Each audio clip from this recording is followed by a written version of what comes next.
Quand ma belle-fille a pris ma Mercedes sans demander, je n'ai pas hurlé. Je ne lui ai pas couru après dans l'allée. J'ai simplement ouvert l'application de localisation sur mon téléphone, j'ai vu ma voiture garée devant un restaurant en bord de mer à 120 km de là, et j'ai passé un coup de fil très calme, très délibéré. Le lundi matin, la voiture était en sécurité. La facture était sur la table de la cuisine et son trajet gratuit à travers ma vie était officiellement terminé. Ma voiture n'est pas juste une machine, c'est ma liberté. Ce dimanche matin, alors que je me tenais près de la fenêtre avec mon café, je me suis retrouvé à fixer un emplacement vide. Ma Mercedes grise avait disparu. Pas de mots, pas de SMS, juste le béton nu de l'allée de ma maison en périphérie de Bordeaux. Je savais exactement qui était derrière tout ça. Ma belle-fille, Camille, avait laissé entendre subtilement toute la semaine que ses parents venaient en ville et qu'il avait besoin d'être conduit avec un style correspondant à leur statut. Mon fils, Thomas, avait juste regardé le sol d'un air gêné. Je n'ai pas paniqué. J'ai juste ressenti une clarté froide et tranchante. À mon âge, on arrête de gaspiller son énergie dans les larmes. Je me suis assise à la table de la cuisine et j'ai fini mon café. Camille pensait que je n'étais qu'une veuve inoffensive qui n'utilisait la voiture que pour faire les courses au supermarché. Elle traitait mes biens comme une ressource familiale qu'elle pouvait gérer simplement parce qu'elle et Thomas avaient emménagé dans l'appartement rénové au premier étage de ma maison il y a 2 ans. Elle avait tout faux. J'ai pris mon téléphone. Je n'ai pas appelé Thomas pour le supplier de me rendre mes clés. J'ai juste vérifié les faits. J'ai ouvert l'application du véhicule. Localisation, un restaurant de fruits de mer très chic sur le bassin des Arcachons, à environ 1h30 de route. Il passait une belle journée à mes frais. Je n'ai pas appelé la police, pas encore. J'ai appelé une fourrière privée que j'utilisais depuis des années. Ma voiture est stationnée sans autorisation sur une propriété privée sur la côte, ai-je dit calmement. J'ai besoin qu'elle soit récupérée immédiatement.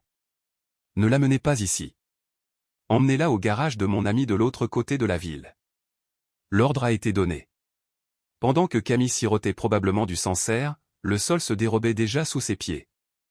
J'ai rangé la cuisine, lavé ma tasse et fait une croix mentalement sur le double des clés qu'elle avait chapardées sur ma commode. La facture du remorquage, incluant le supplément du dimanche et la longue distance, s'élevait à 2450 €. C'était un prix élevé pour une leçon, mais j'étais heureuse de payer d'avance. J'ai éteint mon téléphone et j'ai pris mon livre. Vers 22h, j'ai entendu un taxi se garer dans l'allée. Ce n'était pas le ronronnement doux et familier de mon moteur, mais le claquement agressif des portières d'un VTC. J'étais assise dans le salon plongé dans l'obscurité. Thomas et Camille ont fait irruption, suivis de ses parents, qui avaient l'air épuisés et irritables. Camille était blanche de rage. « Maman !» a crié Thomas en me voyant dans mon fauteuil. « Quelqu'un a volé la voiture. » Nous sommes sortis du restaurant et la place de parking était vide. Je l'ai regardée calmement. « Elle n'a pas été volée, Thomas. Elle a été mise en sécurité, ai-je dit, ma voix aussi lisse que du marbre poli. » Camille s'est avancée, les yeux foudroyants. « Qu'est-ce ce que ça veut dire ?» Nous étions coincés. Nous avons dû attendre 3 heures pour un Uber van, et le prix de la course était astronomique. Mes parents sont épuisés. Je me suis levé lentement. Je ne suis pas une femme très grande, mais à ce moment-là, j'avais l'impression de mesurer 3 mètres. « Tu as pris ma voiture sans permission », ai-je déclaré. Je l'ai fait enlever par des professionnels d'une propriété où je n'ai aucun contrat de location. Comme je ne t'ai pas autorisé à la conduire, j'ai considéré cela comme une utilisation non autorisée de mon bien. La mère de Camille a ricané. Nous sommes une famille. On ne traite pas des invités de cette façon. Je l'ai ignoré et je n'ai regardé que Camille. Demain, c'est lundi. Tu vas découvrir que beaucoup de choses vont changer à partir de maintenant.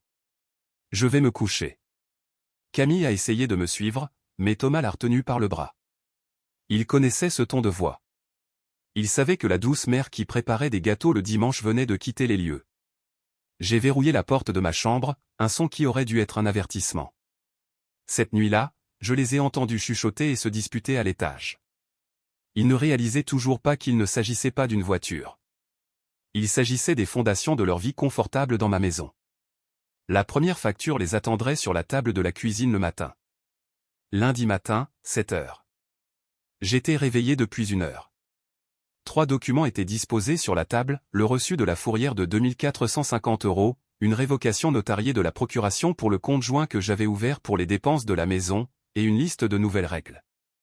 Quand Camille est entrée dans la cuisine, habillée pour aller au bureau et manifestement prête pour le deuxième round de la dispute, j'ai fait glisser les papiers vers elle sans un mot. « Qu'est-ce ce que c'est » a-t-elle demandé, les yeux exorbités par le total. « Le prix de votre escapade sur le bassin, ai-je dit. J'attends d'être remboursé d'ici vendredi. Puisque tu as utilisé la voiture sans autorisation, c'est ta dette personnelle. » Elle a laissé échapper un rire sec et nerveux. « C'est ridicule, Catherine. Nous vivons ici ensemble. Thomas est ton fils. » J'ai siroté mon thé. Exactement.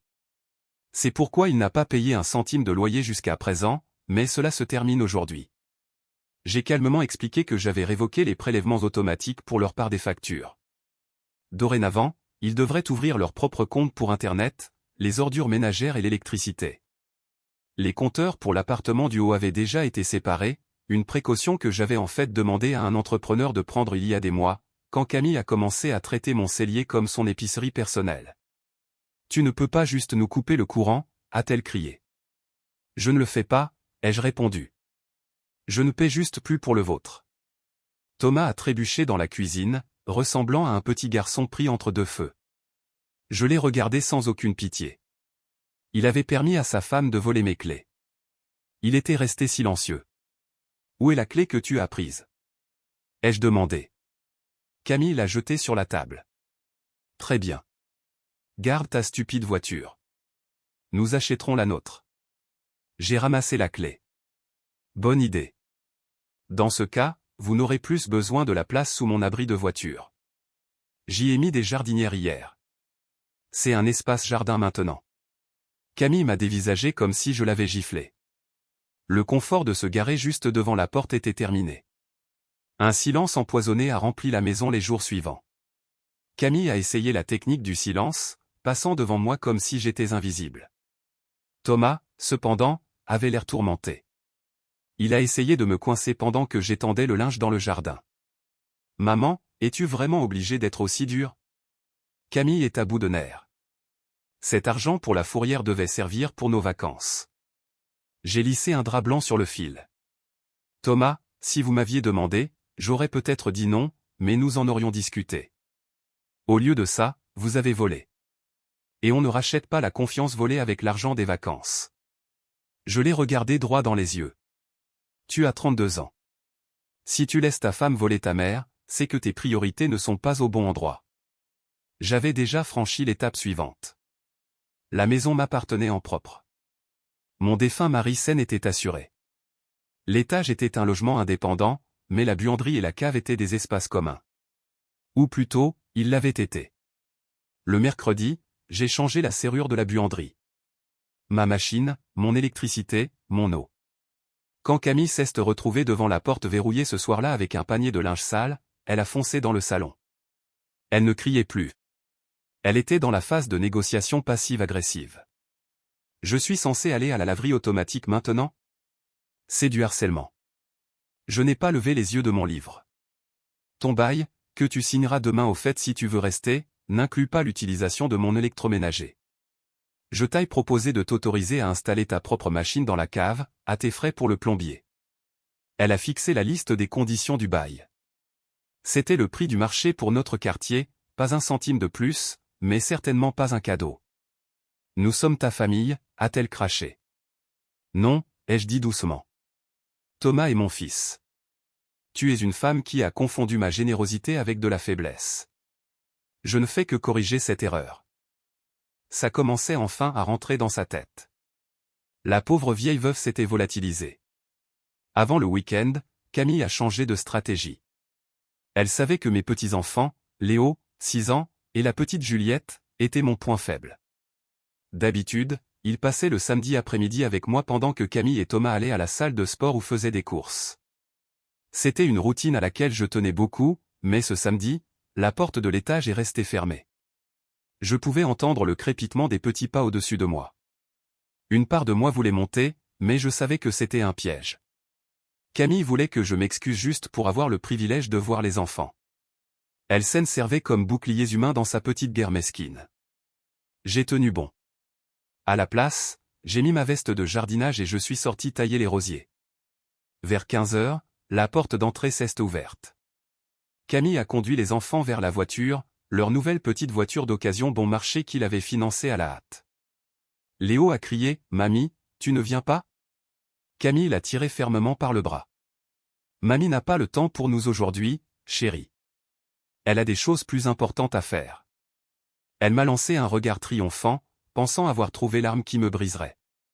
J'ai souri à Léo. « Amuse-toi bien, mon grand. On se voit très vite. » Je n'ai pas mordu à l'hameçon. Après leur départ, je suis rentré et j'ai appelé mon ami Martine. Ils se servent des enfants, lui ai-je dit. Martine a ri. Il te sous-estime encore. As-tu appelé l'agence de voyage? Hier, ai-je répondu. Camille pensait que j'allais rester assise dans cette maison à dépérir jusqu'à ce qu'elle m'autorise gracieusement à voir mes petits-enfants.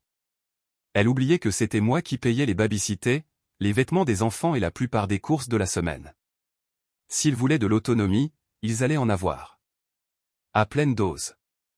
J'ai commencé à préparer une valise, pas pour un déménagement, mais pour une évasion qui n'avait que trop tardé. Thomas a frappé à ma porte ce soir-là, l'air misérable. Maman, Camille dit que si tu ne recules pas, nous allons chercher notre propre appartement. Je l'ai regardé.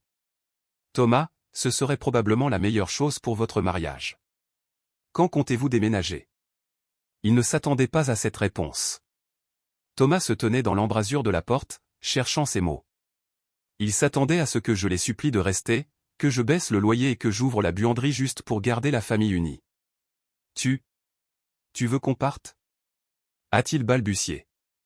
Je veux que vous grandissiez, ai-je répondu. Si vous vivez ici comme des locataires respectueux. Si vous n'en êtes pas capable, vous devez partir. La semaine suivante, j'ai coupé tous les petits services annexes. Fini les croissants frais déposés devant leur porte. Fini de signer pour les colis de Camille, qui arrivaient presque quotidiennement. Quand le livreur Colissimo sonnait, je disais simplement « Les résidents de l'étage ne sont pas là. Veuillez ramener le colis au centre de tri. » Camille devait maintenant traverser la ville en voiture après le travail pour récupérer ses achats compulsifs. La crise a éclaté mercredi. Thomas m'a appelé du travail. Maman, la crèche a appelé. Juliette a de la fièvre. Camille est dans une réunion importante et je ne peux pas me libérer. Tu peux aller la chercher? Autrefois, j'aurais tout laissé tomber. Aujourd'hui, j'ai dit, je suis tellement désolé que ma petite puce soit malade, mais j'ai rendez-vous avec mon avocat, puis je vois Martine. Vous allez devoir trouver une autre solution. C'était un mensonge. J'étais assise dans mon jardin en train de lire, mais c'était nécessaire. 2 heures plus tard, j'ai vu le père de Camille s'engager dans l'allée, ayant fait la route depuis la ville voisine pour venir chercher la petite. Il m'a fusillé du regard alors que je lui faisais un petit signe de la main. Je m'en fichais. Ils avaient décidé que je n'étais que la propriétaire, alors j'ai agi comme tel. Les propriétaires ne vont pas chercher les enfants malades à la crèche. Cette nuit-là, une énorme dispute a éclaté à l'étage. J'ai entendu la voix de Camille devenir stridente. Elle s'est transformée en une sorcière au cœur de pierre. Comment a-t-elle pu faire ça à Juliette? Thomas a répliqué quelque chose que je n'ai pas pu entendre, mais pour la première fois, son ton était ferme. Les limites étaient fixées. Camille a réalisé que mon temps et mon amour n'étaient pas des abonnements gratuits qu'elle pouvait conserver tout en me manquant de respect. Elle perdait le luxe d'une vie avec service complet. Le vendredi soir, j'ai trouvé Thomas seul dans le garage. Ils fixaient leur nouvelle voiture, un vieux taco avec beaucoup de kilomètres au compteur. Cette voiture est une poubelle, maman, a-t-il dit doucement. Camille voulait quelque chose qui ait l'air respectable. Mais c'est tout ce qu'on a pu se permettre après avoir payé les frais de fourrière et le premier mois de loyer. Je me suis appuyé contre l'encadrement de la porte. Pourquoi avez-vous pris ma voiture pour ce voyage, d'ailleurs? Vous auriez pu simplement demander. Thomas a hésité, puis la vérité a éclaté. Camille voulait impressionner ses parents. Elle leur a dit que la Mercedes était une prime de son entreprise pour avoir atteint ses objectifs de vente. Elle ne voulait pas qu'ils voient que nous sommes en réalité totalement dépendants de toi. C'était là, la vilaine vérité. Il ne s'agissait pas seulement de confort, c'était un mensonge sur toute leur vie. Camille m'avait utilisé comme figurante dans sa pièce de théâtre sur la réussite. Ma maison, ma voiture, mon train de vie, tout était présenté comme son propre accomplissement. C'est pour ça qu'elle avait été si hystérique quand j'ai fait enlever la voiture. J'avais arraché le décor au beau milieu de sa représentation. « Et tu as marché là-dedans ?» ai-je demandé, déçu. Thomas a baissé la tête. C'était plus facile que de me disputer avec elle, mais maintenant tout s'effondre. Je lui ai tapoté l'épaule. Thomas, une vie construite sur des mensonges est un château de sable. Sois heureux qu'il s'effondre maintenant et pas dans 10 ans. Je lui ai tendu une enveloppe. Ce n'était pas de l'argent. C'était un registre de toutes les dépenses que j'avais couvertes pour eux au fil des années. Une documentation silencieuse de la générosité qui était maintenant officiellement terminée. Montre ça à Camille et dis-lui que si elle essaie encore de voler ma vie pour ses mensonges, ce rendez-vous chez l'avocat dont j'ai parlé aura des conséquences très réelles sur ton héritage. J'ai vu la terreur frapper ses yeux. Il a enfin compris que je n'avais pas seulement changé les règles, j'avais changé tout le jeu. Camille a tenté une dernière manœuvre désespérée. Dimanche soir, elle a appelé ma belle-sœur et quelques vieux amis de la famille. Elle leur a dit en pleurs que je montrais des signes de démence et que j'essayais de jeter Thomas et les enfants à la rue. Elle espérait une intervention, une pression sociale pour me forcer à reprendre ma place. Lundi matin, mon téléphone n'a pas arrêté de sonner. Ma belle-sœur, Brigitte, a été la première. Catherine, que se passe-t-il bon sang ? Camille dit que tu les as enfermés dehors et que tu refuses de laisser les enfants manger.